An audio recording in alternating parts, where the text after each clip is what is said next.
అదానీ అంబానీ మాటిక్కడ.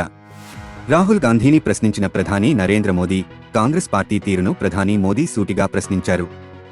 ఈ మార్పు ఎందుకు అంటూ అదానీ అంబానీలను ఉద్దేశించి రాహుల్ చేసిన వ్యాఖ్యలపై నిలదీశారు.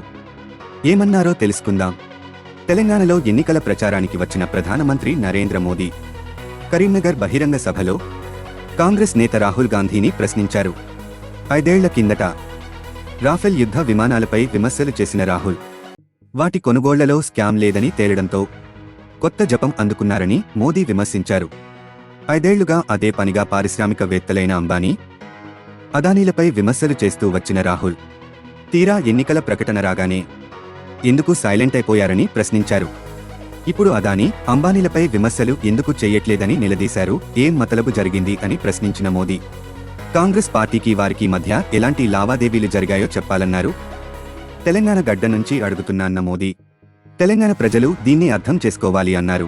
కాంగ్రెస్ పార్టీ పారిశ్రామికవేత్తలపై బెదిరింపులకు పాల్పడుతోందన్న మోదీ దీన్ని తెలంగాణ ప్రజలు గమనించాలన్నారు. కాంగ్రెస్ పార్టీ నల్లధనాన్ని పోగు చేసుకుంటోందన్న మోదీ టెంపోల నిండా నల్లధనం కాంగ్రెస్కు చేరుతోందనే అనుమానాలు వస్తున్నాయన్నారు. ఇలాంటి ఆసక్తికరమైన అప్డేట్స్ కోసం ఛానల్ని సబ్స్క్రైబ్ చేయండి. వీడియో నచ్చినట్లయితే లైక్ చేయండి.